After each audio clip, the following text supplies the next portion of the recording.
चिपळूणमध्ये गंधरेश्वर पुलावर एका महिलेच्या चप्पल व पर्स आढळून आल्यानं परिसरात एकच खळबळ उडालीये. प्राथमिक संशय व्यक्त केला जातोय की या महिलेनं नदीत उडी घेऊन आपलं जीवन संपवण्याचा प्रयत्न केला असावा. पोलिसांकडून मिळालेल्या माहितीनुसार बेपत्ता महिलेचं नाव अपेक्षा अमोल चव्हाण, राहणार संगमेश्वर असं आहे.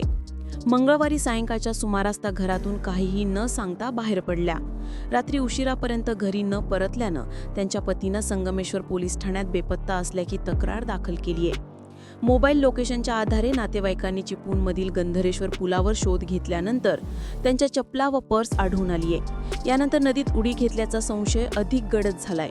तरी देखील पोलिसांचा तपास दुसऱ्या दिशेनंही सुरू आहे. महिलेने हा प्रकार केवळ नाट्य रचून जवळच असलेल्या रेल्वे स्थानकातून अज्ञात स्थळी प्रस्थान केले असावे अशीही शक्यता व्यक्त केली जात आहे. सर्व शक्यता तपासून चिपळूण पोलीस लवकरच या प्रकरणाचा छडा लावतील अशी अपेक्षाही व्यक्त केली जातीये. विशेष म्हणजे गंधरेश्वर पुलावर यापूर्वीही अशाच घटना घडल्यात. यावर्षी जुलै महिन्यात धुळे येथील तरुण दाम्पत्याने याच पुलावरून वाशिष्ठी नदीत उडी घेतली होती. त्यानंतर पोलीस व एनडीआरएफच्या पथकाला मोठी शोध मोहीम राबवावी लागली होती. अशा घटना वारंवार घडत असल्यानं या पुलावरील सुरक्षेचा मुद्दा पुन्हा एकदा चर्चेत आलाय. Bureau report 24 news, Ratnagiri, Chiplun.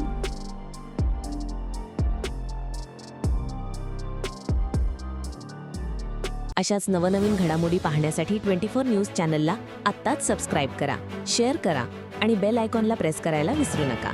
आणि हो, तुमची प्रतिक्रिया देखील कॉमेंट बॉक्समध्ये नोंदवा.